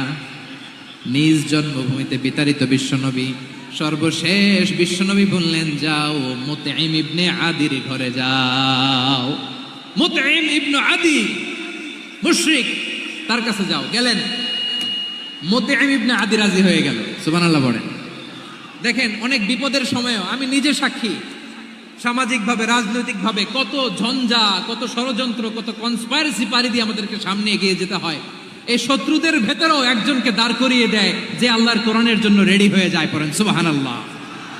মুতঈম ইবনে আদি, আল্লাহ তার মনকে নরম করে দিলেন। মুতঈম বলে, মুহাম্মদ আমি তোমাকে আশ্রয় দিব। তার দুই ছেলেকে পাঠালেন, যাও খোলা তলোয়ার নিয়ে, স্কট দিয়ে, গার্ড অফ অনার দিয়ে মোহাম্মদকে মক্কায় ঢুকাও, আর বলো আমি আমান দেব। আমান কি দিব? আমান মানে সিকিউরিটি, নিরাপত্তা। সিকিউরিটি ছাড়া, আমান দেওয়া ছাড়া কেউ থাকতে পারতো না মক্কায়। দুই ছেলে বিষ্ণু ইসা ইসলামকে নিয়ে আসলো। নবী কাবার চারদিকে তাওয়াফ করলেন, নামাজ পড়লেন। আবু জাহেল, উতবা, সাইবা, ওয়ালিদ ইবনে মুগীরা সবাই দেখে, কেউ কিছু করতে পারে না। কারণ মুতঈম ইবনে আদি ঘোষণা দিয়েছেন, আমি মুহাম্মদকে আমান দিয়েছি, মুহাম্মদের গায়ে যেন কেউ স্পর্শ না করে। আওয়াজ করে পড়েন সুবহানাল্লাহ। নবীর এই বিপদ কালে মুহূর্তে মুতঈমের হৃদয়টারে নরম করে দিল কে? আচ্ছা, লালমনিরহাটের ভাইয়েরা বলেন, এই মুতঈম কি মুসলিম ছিল না মুশরিক? সবাই বলতে হবে মুসলিম না মুশরিক। তাহলে মুশরিকের কাছ থেকে নবী পলিটিক্যাল অ্যাসাইলাম, আধুনিক রাষ্ট্রবিজ্ঞানের ভাষায় পলিটিক্যাল অ্যাসাইলাম, যেটাকে বলে রাজনৈতিক আশ্রয়, উনার আমান বা নিরাপত্তার এই ঘোষণায় তিনি মক্কায় ঢুকলেন। যতদিন নিরাপত্তা ছিল ছিলেন। মুতঈম যখন মারা গেল, বিষ্ণু ইসা ইসলাম হিজরত করে মদিনায় চলে গেলেন। সুবহানাল্লাহ। কিন্তু মুতঈম যে বিশ্বনবীর উপকার করছে এটা বিশ্বনবী ভুলে নাই। আমাদের অনেকে আছে উপকার করার পরে আর খেয়াল থাকে না, খাওয়ার পরে গলা দিয়ে নামলে আর খেয়াল থাকে না। এরকম আছে না নাই? আমার নবী ভুলে নাই।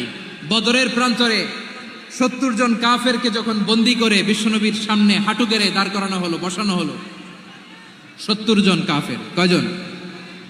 বিশ্বনবী তাদের দিকে তাকিয়ে বললেন, সহিহ বুখারীর বর্ণনা, লাউ কানাল মুতঈম ইবনে আদি হাইয়ান সুম্মা কাল্লামানি হাউলাই নাতনা লা তারাকতুহুম লাহু। বদরের প্রান্তরে 70 জন বন্দী কাফিরের দিকে তাকিয়ে আমার নবী বললেন, আজকে মুতঈম ইবনে আদি যদি বেঁচে থাকতো আর তোমাদের 70 জনের ব্যাপারে যদি মুতঈম এক বাক্যে একটা সুপারিশ করত, তার সম্মানে আজকে তোদের সবাইকে আমি মাফ করে দিতাম। সুবহানাল্লাহ নাই? ওই যে চিল্লাচিল্লি যে কথা বোঝে নাই, কোন জিনিস মিস করছে ওরা নিজেরাও বোঝে নাই। বিশ্বনবী মুতঈমের এই সাহায্যের কথা বলে নাই। 70 জন মুশরিক হাঁটু গেড়ে বসা, নবী চাইলে এখনই এক্সিকিউশন অর্ডার দিতে পারে। তিনি বললেন, আজকে যদি মুতঈম বেঁচে থাকতো আর মুতঈম যদি তোদের জন্য সুপারিশ করতে, এই আবর্জনাগুলোর ব্যাপারে সুপারিশ করতে, আমি মুহূর্তেই তোদেরকে এমনি মাফ করে দিতাম। এবার বলেন, ইসলাম কি ন্যারো মাইন্ডেড না ব্রড মাইন্ডেড? শুধু তাই নয়, যাকে যে সম্মান দেয়ার আমার নবী দিতেন, হোক আস্তিক হোক নাস্তিক, হোক মুসলিম হোক অমুসলিম। বিষ্ণু ইসা ইসলাম যখন রোমান সম্রাটের কাছে চিঠি লিখেছেন, আমার প্রিয় লালমনিরহাটের ভাইরা, অল্প কয়েক মিনিট কয়েকটা জরুরি কথা বলবো, এদিকে তাকান, এদিকে তাকান। রোমান সম্রাটের কাছে বিশ্বনবী যখন চিঠি লিখলেন মিন মুহাম্মদ রাসূলিল্লাহ ইলা হিরাকলা আযীমির রোম। মুহাম্মদের পক্ষ থেকে হিরাক্লিয়াসের কাছে, যিনি হচ্ছেন আযীমির রোম। এটা নবী নিজ থেকে বানায় লিখছেন, অতিরিক্ত সম্মান দিয়ে। কোন রাষ্ট্রপ্রধান যখন আসে তাদেরকে আমরা কি বলি জানেন? তার নামের শেষে HE এটা লিখতে হয়, H.E. মানে হিজ এক্সেলেন্সি। কি লেখে? হিজ এক্সেলেন্সি, অথবা ইউর হাইনেস, ইউর ম্যাজেস্টি। দেখেন, বিশ্বনবী সাল্লাল্লাহু আলাইহি ওয়াসাল্লাম সব নবীদেরও নবী। তিনি একজন মুশরিক খ্রিস্টান সম্রাট, রোমান সম্রাটের কাছে চিঠি লিখতে যায়, লিখতেছে ইলা হিরাকলা আযীমির রোম। হিরাক্লিয়াসের কাছে আমার চিঠি, যিনি রোমের আযীম, হিজ হাইনেস, মানে রোমের অনেক সম্মানিত এক বাহাদুর। আওয়াজ করে বলেন সুবহানাল্লাহ। তার মানে যাকে যে সম্মান দেয়ার, এটা বিশ্বনবী দিতেন। এমনকি যে ইহুদিরা ভালো ছিল, এই ইহুদিদেরও প্রশংসা করেছেন বিশ্বনবী মুহাম্মদুর রাসূলুল্লাহ সাল্লাল্লাহু আলাইহি ওয়াসাল্লাম। এক ইহুদির প্রশংসা করেছেন বিশ্বনবী। ইহুদির কার? আমি তো আমার ভাইয়ের প্রশংসা করি না, আমি তো এক আলেম আরেক আলেমরে স্পেস দেই না, আমি তো এক দায়ী আরেক দায়ীর সাথে বসতে চাই না। আমার নবী ইহুদির প্রশংসা করে। কার প্রশংসা? ওই ইহুদির নাম ছিল মুখাইরিক। সিরাত গ্রন্থ ঘাটলে পাবেন। তিনি বলেছেন, মুখাইরিক খাইরু ইয়াহুদ, Mukhairiq is the best of the Jews. জুইশদের মধ্যে সে সবচেয়ে ভালো। কেন প্রশংসা করলেন তার? এর কারণ, মদিনা চার্টারে কথা ছিল সব ধর্মের মুসলিম, মুশরিক, ইহুদিরা মিলে মদিনাকে রক্ষা করবে। কিন্তু 3য় হিজরিতে যখন উহুদের যুদ্ধ শুরু হলো, সবার কথা ছিল যেই আক্রমণ করে আমরা মদিনাকে বাঁচাবো। কোন শহরকে বাঁচাবো? মদিনাকে। কিন্তু কুরাইশরা যখন অ্যাটাক করলো, ইহুদিরা আর আসে না, ইহুদিরা আর বেরোয় না। বিষ্ণু বললেন, ওহে ইহুদিরা, তোমরা না চুক্তি করলে আমার সাথে যে মদিনা বাঁচাতে সবাই ঝাঁপিয়ে পড়বো, আসো। একটা ইহুদিও বেরোয় না, কেউ আসে নাই সেদিন, একজন ছাড়া। তার নাম মুখাইরেক। তার নাম কি? মুখাইরেক বাহাদুরের মতো ঘোড়সাওয়ার হয়ে বেরিয়ে গেলেন এবং বললেন, গোটা ইহুদি সাম্রাজ্যের একজনও যদি না আসে, আমি মুখাইরেককে কেউ ঘরে আটকে রাখতে পারবে না। বেরিয়ে আসলেন, এসে বললেন, আমি মুহাম্মদের পক্ষে যুদ্ধ করব। আমি মারা গেলে আমার সম্পদ আমার উত্তরাধিকারীরা পাবে না, আমার সম্পদ তোমরা মুহাম্মদকে দিয়ে দিবা। সুবহানাল্লাহ বলেন। উহুদের ময়দানে 70 জন মুসলমান শহীদ হলো। এই ইহুদি, সেও মুসলমানের পক্ষে যুদ্ধ করে নিহত হলো। সুবহানাল্লাহ বলেন। মুসলিমদের লাশ যখন নিয়ে আসা হলো, এই মুখাইরিকের লাশও নিয়ে আসা হলো। মুসলিমদের লাশের পাশে মুখাইরিকের লাশ দেখে বিশ্বনবী মুখাইরিকের প্রতি অনেক খুশি হলেন। আর বিশ্বনবী খুশি হয়ে বললেন, মুখাইরিক খায়রু ইয়াহুদ। মুখাইরিক, যদিও তুমি ইহুদি, তারপরে তুমি সব ইহুদিদের মধ্যে সেরা ইহুদি পড়েন সুবহানাল্লাহ। আমার নবী ইহুদিকেও সম্মান দিতে কার্পণ্য করে নাই, আওয়াজ করে বলেন আল্লাহু আকবার। প্রিয় ভাইরা, এবার সর্বশেষ আওয়াজ করে বলেন, ইসলাম কি ন্যারো মাইন্ডেড নাকি ব্রড মাইন্ডেড? সবাই বলেন ন্যারো মাইন্ডেড না ব্রড মাইন্ডেড? এজন্য অমুসলিম হইলেই তারা আমাদের শত্রু নয়। শত্রু কারা? এই লালমনিরহাটের ভাইয়েরা শোনেন, শত্রু কারা? যে সমস্ত অমুসলিম আমাদেরকে নিশ্চিহ্ন করে দিতে চায়, যে সমস্ত অমুসলিম আমাদের ভূখণ্ড থেকে আমাদেরকে তাড়িয়ে দিতে চায়, যে সমস্ত অমুসলিম আমার ধর্ম নিয়ে তুচ্ছতাচ্ছিল্য করে চিল্লায় বলেন ঠিক কিনা, তারা আমাদের শত্রু।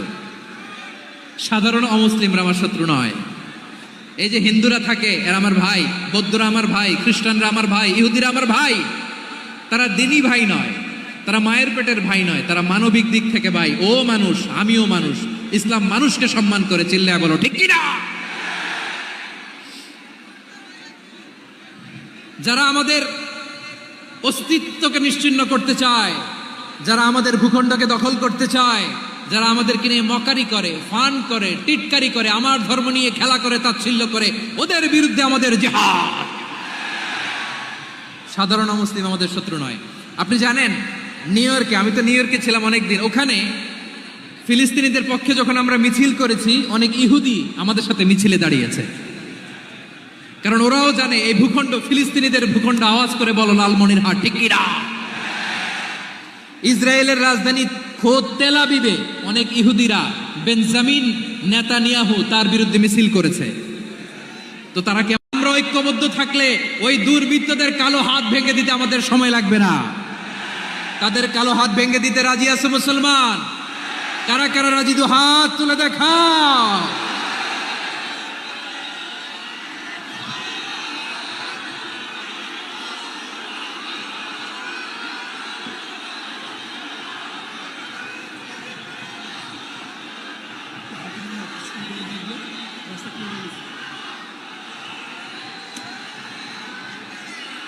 আমার প্রাণ প্রিয় লালমনিরহাটের ভাইয়েরা, শত্রু কাফের আর অশত্রু কাফেরের মধ্যে পার্থক্য আছে না নাই?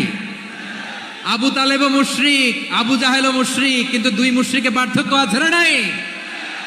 আবু তালেব নবীর চাচা, মুশরিক, মারা গিয়েছে মুশরিক অবস্থায়, কিন্তু আজীবন আমার নবীকে আগলে রেখেছে, আমার নবীকে সাপোর্ট করেছে, ভালোবেসেছে। আবু জাহেলও মুশরিক, মারা গিয়েছেও মুশরিক হিসেবে, আজীবন আমার নবীর বিরুদ্ধাচারণ করেছে। আবু জাহেলের শক্তি, সামর্থ্য, স্ট্র্যাটেজি, প্ল্যান সব আমার নবীর বিরুদ্ধে ছিল। আবু জাহেলের কারণে একটা দিন শান্তিতে আমার নবী মক্কায় ঘুমাতে পারে নাই, চিল্লায় বলেন ঠিক কিনা। এজন্য রব্বুল আলামিন বলেন, লা ইয়ানহাকুমুল্লাহু আনিল্লাযীনা লাম ইউকাতিলুকুম ফিদ-দীনি ওয়া লাম ইখরিজুকুম মিন দিয়ারিকুম আন তাবাররুহুম ওয়া তুকসিতু ইলাইহিম ইন্নাল্লাহা ইউহিব্বুল মুকসিতিন।